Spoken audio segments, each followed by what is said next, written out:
Hey everyone, welcome back to the garage. This is the final video in the Project E30 playlist. In this video, we're going to go over all of the costs incurred while redoing this BMW and all of the realities that go along with that.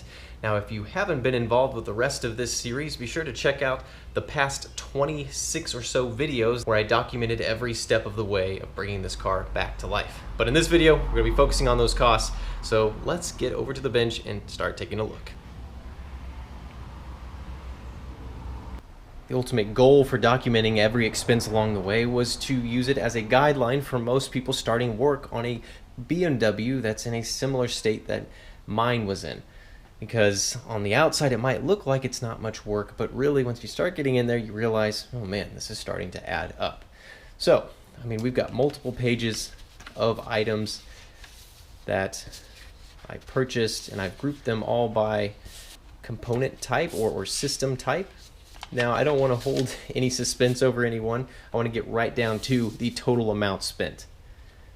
And if we take a look right here, this is the total amount, $8,980. Now, I put a poll out trying to gauge what viewers thought I'd spent on this car. It looks like a majority were in the $9,000 to $10,000 range, so you were pretty close here. So we're just under $9,000, but this number doesn't tell the whole story. So I'm going to go through line by line and show how we end up at this number. So let's get to it. So the first thing we'll go over are the engine related components and parts. So this spreadsheet I put together, and I divided everything up into these columns. I went with part description, part number, manufacturer, vendor, quantity, and total price, just to give you a better glimpse of everything. And I will make this spreadsheet available to you all on my website, practicalmoto.com. So look in the description of this video for a link to a posting of this spreadsheet, just in case you want to review it and find the parts that I use on this car. So to begin with the engine related stuff, I'm going to go line by line so we can see how we ended up at the total cost. The first thing I've got on here, and I've ordered these by the most expensive thing first and just going down the list. So the most expensive thing for the engine related components was the starter motor at $184.68. This item I replaced as a preventative maintenance type item. Since it's so difficult to get to, I just went ahead and replaced it, not because the old one was bad, I just didn't want to have to get back in there to replace it. Next thing was the timing belt kit at $97.99. After that, the spark plug wire set at $73.89. Then it was the ignition coil at $62.22. Again, that was another preventative maintenance item. The next item is the distributor cap at $48.99. Next is the AC compressor clutch hub, $29.99. 5 quarts of 20W50 oil at $20.64. Distributor rotor, $18.19. Oil cap, $16.69. I replaced that because the old oil cap had a crack in it, and since these engines require a tight seal everywhere, including on the oil cap, or else you have a huge vacuum leak, I replaced that oil cap so it would render that vacuum leak gone. Then we have the crankshaft bolt. This holds the crankshaft pulley in place for the timing belt. That was $14.91. Oil filter housing plug, $13.88. And then the oil filter housing plug again, because I screwed up the first one, another $13.82. The intake boot, the old one was cracked, that's $13.59. Then the crankshaft bolt washer, $12.89. Oil filter, I bought 2 of those at $11.90. Throttle body gasket at $11.70.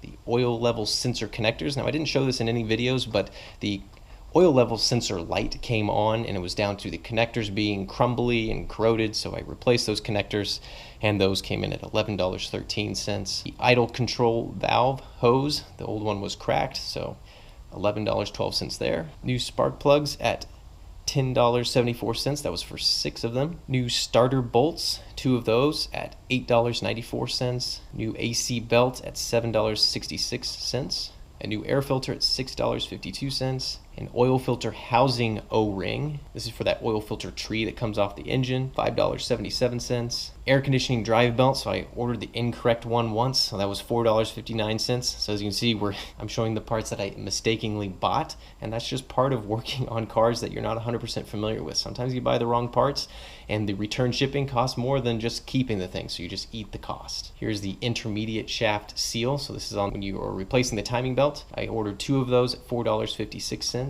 Oil filter housing O-ring. This was another O-ring to seal the oil filter housing. That's $4.06. New water pump bolts. I was missing a couple bolts on the old water pump, so those were $3.69. A new alternator drive belt. That was $3.59. A new camshaft O-ring. So this is the camshaft seal housing. So that was $3.41. A new power steering drive belt, $3.29. A new crankshaft front seal at $2.32. A new oil filter housing crush washer, $2.10. Here's a new distributor O-ring. So this car doesn't have a distributor, but it has a distributor plug or cap there that needs an O-ring, and it was leaking.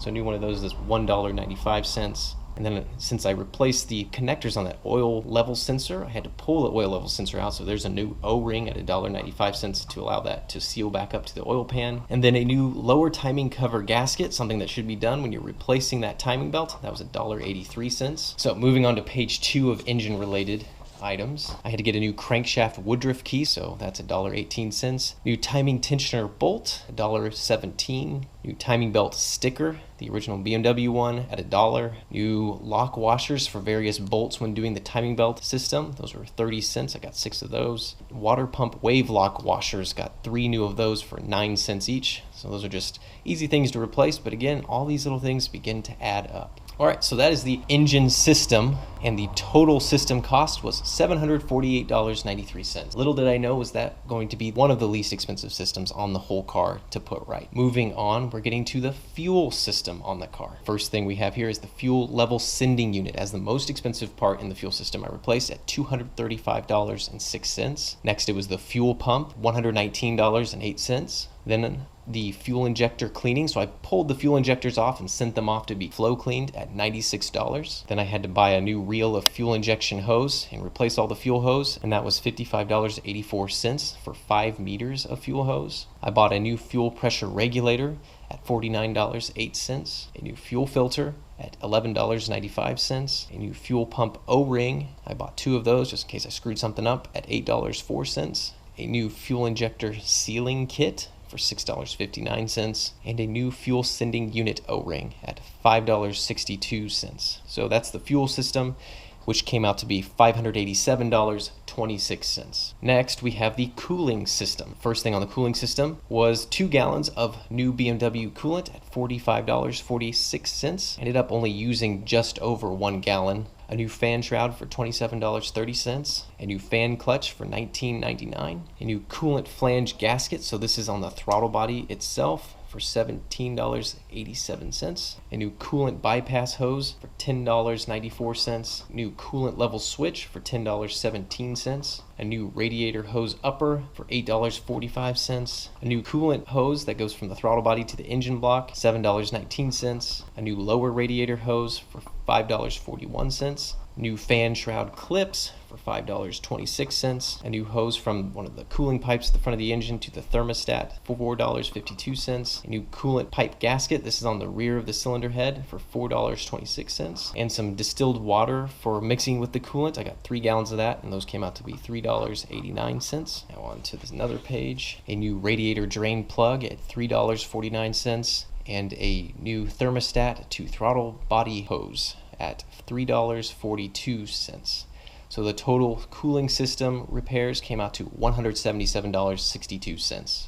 The next section is transmission and drivetrain related items, starting with a new limited slip differential, a 410 differential for $400. Then the clutch kit at $289.65. A shifter rebuild kit for $154.27. New CV axles for $107.57. New flywheel bolts for $55. A new clutch hose for $27.35. New transmission fluid for $22.50. A new shift lever boot for $21.45. A new clutch slave cylinder, $17.99. New differential oil for $16.87. A new clutch reservoir hose for $12.78. New differential output seals for $12.14. And a new diff input seal for $5.29 brings the transmission and drive lane cost to $1,142.86. Next is the suspension and steering systems, starting with new Bilstein B8 shocks and struts for $437.95, H&R OE Sport lowering springs for $274.89, an alignment and wheel balance at $180, then doing the alignment and wheel balance again at $100. That's just something that happens as the springs settle. You need to realign it, and it's just a learning point that I had.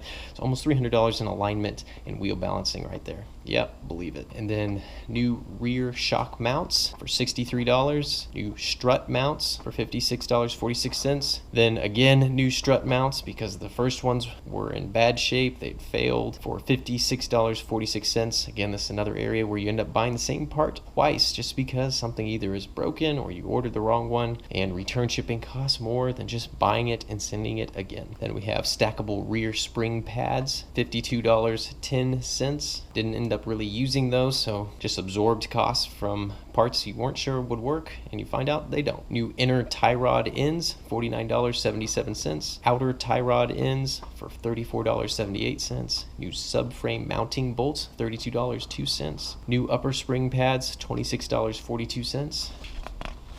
New subframe bushings at $25.40. New steering rack bellows for $21.38. New bump stops, which I didn't end up using, at $17.90. New rear coil spring shims, 10mm, at $17.16. Rear coil shim springs at $16.32. And then rear coil spring shims at $15.75. So again, those 6 shims, I wasn't sure which one I would need, so I had to buy all 3 different sizes, 2 of each, and I eventually found the one that I needed. In a way, it's saving time. You spend money just to save time. Another set of upper coil spring shims at $13.54 because the first set I bought were the wrong thickness. New lower spring pads for the front, $11.54. New subframe bolt nuts, $11.12. New power steering fluid reservoir, $10.79. And a new strut nuts, $3.84, brings the total suspension steering system to $1,528.59. Next are the brakes. So a new set of steel braided brake hoses was $70.10. New parking brake cables, $25.16. New hard brake lines for one of the trailing arms, $17. A new brake light switch, $16.59. A new brake booster grommet, this is for the vacuum line, $7.89. A new brake pad sensor, $4.49. And another new brake pad sensor for the front, $3.69. And a new brake master cylinder reservoir grommet. Got 2 of those and they were $3.02. This brings the brake system to $147.94. Moving on to the exhaust system, the exhaust pipe kit so this is the rear box section. That was $257.77. Again, that came with all the mounting hardware and gaskets. Removing the seized oxygen sensor from the catalytic converter mid-pipe system was $100. A new oxygen sensor was $65. New exhaust manifold nuts, $1.16. And that brings to the total exhaust section $423.93. Next is the exterior. Well, these are all the parts and supplies used to redo the exterior of the car, starting with the new high beam assembly at $95.92. Black color matched spray paint kit at $62.50. Electric power antenna at $49.99. New turn signal bulbs, side marker bulbs, those came to be $47.38. There's 14 in total. New fog lights, $39.99. An IS style lower valence or lower air dam, $39.99. Brushable seam sealer, so this was used when doing rust repairs. That was $35.28. A couple cans of weld-through primer, again for rust repair. Those were $31.20. Short strand reinforced fiber, so this is like body filler, $27.24. The chip guard paint for the lower body panels, that was $25.74. The spoiler clips for the front, $24. A new antenna mast, $19.99. The washer fluid level sensor, that was $18.59. Sheet metal to do rust repairs, these were just leftover scraps at the metal yard. Those were $16.25. New fog light bulbs were $16. A new antenna ceiling grommet, $13.52. Hood lift strut, $10.79.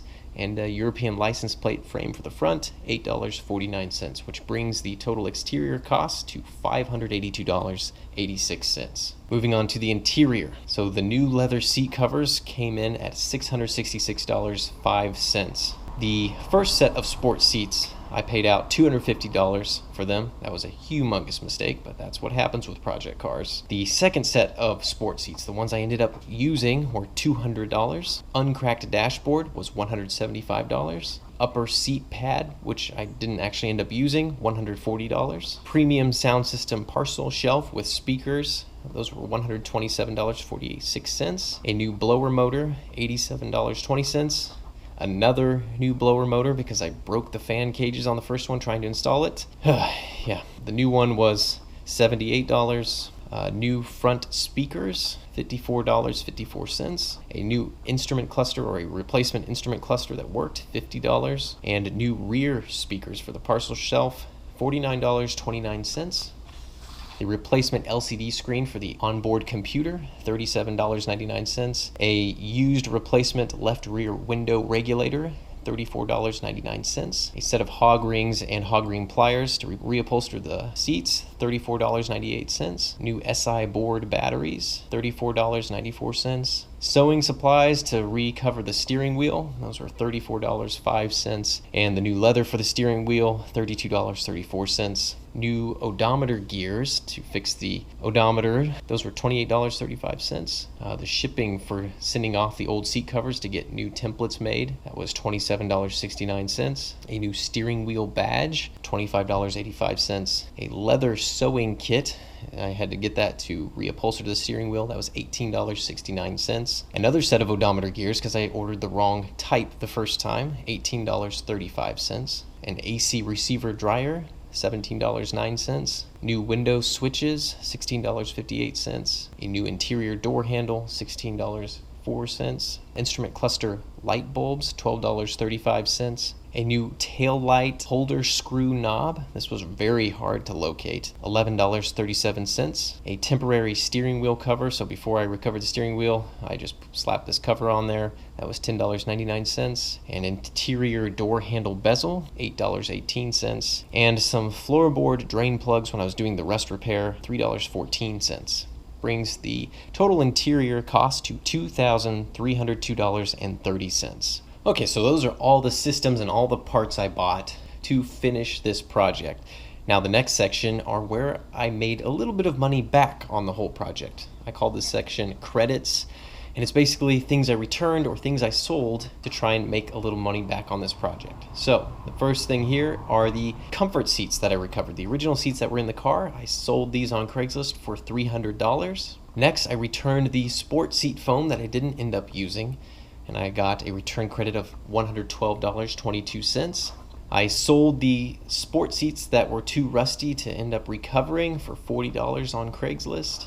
And then I sold the cracked dashboard I pulled out of the car for $10. So that comes out to be a credit of $462.22. So with that credit applied, our total expenses for this project, meaning all the parts and labor that I had to pay out for, was $7,180.07.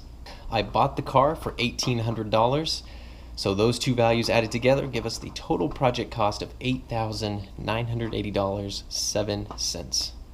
So there you have it. That's how I ended up at this number, and that's a typical price you can expect to pay when doing a mild restoration on a BMW E30. And let's underline that mild restoration. This was by no means a full restoration. This was by no means a perfect restoration. This is probably more of just a refresh in a lot of people's eyes, and it costs that much just to do that. So that is the number at least you can expect to spend if you're doing all the work yourself. So something I didn't include in this project cost is the cost of the welder. I went out and bought a welder and all the associated materials and supplies that need to operate a gas welder are not cheap. I ended up spending about $1,000 there just to get a whole welder system to do the rust repair. Now, of course, there's cheaper welders out there. There's gasless welders, there's flux core welders, and those can be used for some bodywork repair, but I wanted to have something that could do very fine sheet metal.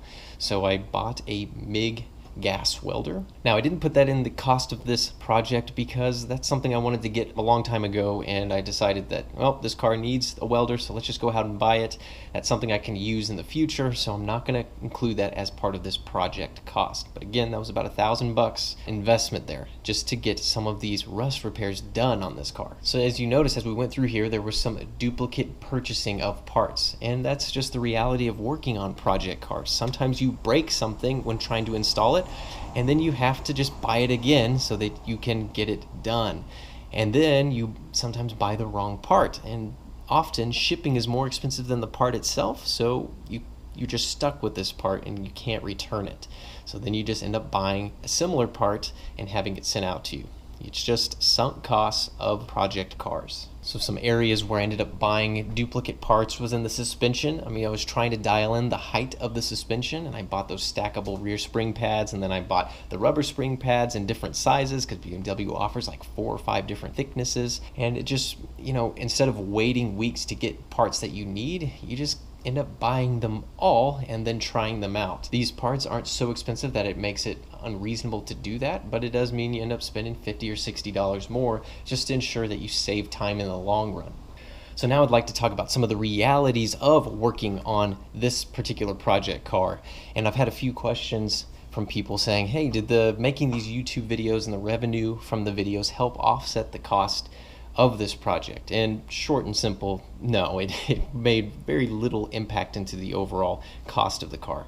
But let's just go through here some of the metrics I recorded. Now, I didn't time myself over the course of this year to when I was doing this car, but I estimated that I spent probably about 30 hours a week, 3 weeks out of a month, and I spent 11 months working on this car from start to finish. I started in July of 2018. We're in June now, where the project has been completed, June of 2019. So with 30 hours a week, 3 weeks a month, over 11 months, that brings us to 990 hours of labor hours. Again, that's my time spent on this, but if you were just to think about how much that would cost if you took the car to a shop and they spent almost 1,000 hours, let's say an affordable shop rate of $50 an hour would bring the labor cost to $49,500 alone. We're not even talking about parts here.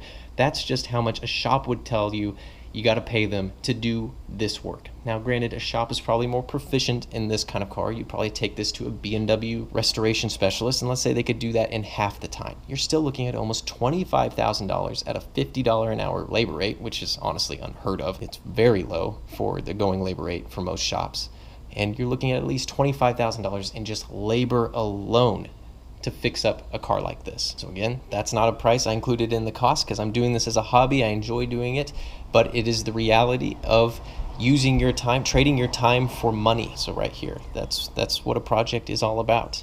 Almost 1,000 hours over the course of this year that I dedicated to this car. Now let's move on to the video portion of this. Now I spent probably about 250 hours editing and creating these videos. If we look at the actual YouTube video revenue from all of these videos, so that's what are we at, like 26 videos now. I went back and looked at the revenue from YouTube. Over the course of this 11 months, it came out to be about $800. That's $796.11 across all these videos. That's the total revenue before taxes on these videos. So as you can see, that's a very small number when you consider the total amount of work that went into documenting this. So if we were to figure out what my hourly rate before tax would be, according to my 250 hours spent, in total revenue, that would have come out to be about $3.18 an hour to create these videos. Now, if we look at the minimum wage in Kansas as of right now, which is $7.25, and I worked those same number of hours that I spent editing videos, I would have made $1,812.50. So as you can see, it was not doing it to make money, that's for sure. If we take tax out of the total revenue, I'm just estimating about 25%. When the government takes their share, we're looking at just under $600 actually made from making these videos. Then we remove the Adobe Premiere Pro subscription. That's a monthly subscription of $22.90 times 11 months. That's $251.90. We deduct that from my after-tax revenue from the videos, and we're looking at actual revenue of $345.18. I didn't even figure out the hourly rate based on that, but that's probably around $1, $1.50 an hour. Not super great. I'm definitely just doing this because I enjoy doing it. I enjoy sharing the knowledge with you all, and I hope that you guys can learn a lot from these videos and fix your own cars. So there you have it, about $8,980 spent to bring this car around, and about 1,000 of labor hours over the course of a year to do it. It was a lot of work, there's no question there. Definitely not something that could be done for $1,000 in a month's worth of work, which is a lot of people were implying in the very first video of this series. Now, I'm not trying to discourage anyone who wants to take on their own project car, but I do want to present the realities of what it involves. Just be sure that when you're starting off, be prepared to have a decent amount of expenditures. Now, you don't have to get it all done in a year. You might go it over the course of a few years so you can start spreading those costs out. Now, I could have made this car perfectly operational for probably half the money I put into it, but I wanted to make it look nice as well.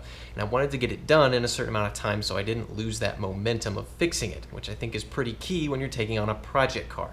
It's very easy to lose momentum, lose interest, and then sell it at a huge loss. Now, I might be able to get my money back out of this car if I wanted to sell it, but that wasn't really the objective at the beginning. I really just wanted to make a nice, usable car that I could drive every day. I didn't want to make a track car. I didn't want to make it super high performance. I just wanted to make it enjoyable to drive, something that I could use around town, just like a modern car. The bodywork isn't perfect. If I go park it in a parking lot and someone dings the door, I'm not gonna feel terrible about it because this is a high mileage car with mostly original paint that is touch and go in a few areas, and that's fine.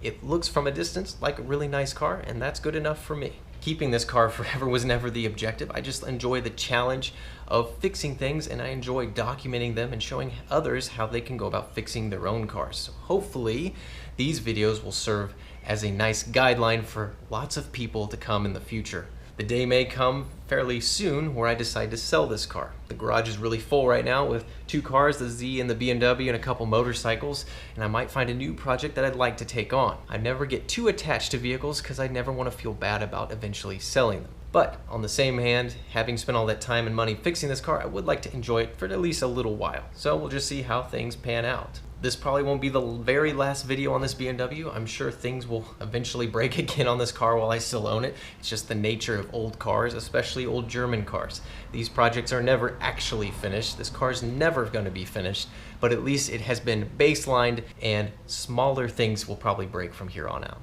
Things that will not cripple this car or significantly impact its value. So that's a benefit of having gone through all this work. Now, to finish this video off, I'd like to go through a slideshow of just before and after pictures of the Project E30, so you can get to appreciate the amount of work and time that went into turning this car around. And as always, I want to thank you guys so much for watching and supporting through positive comments.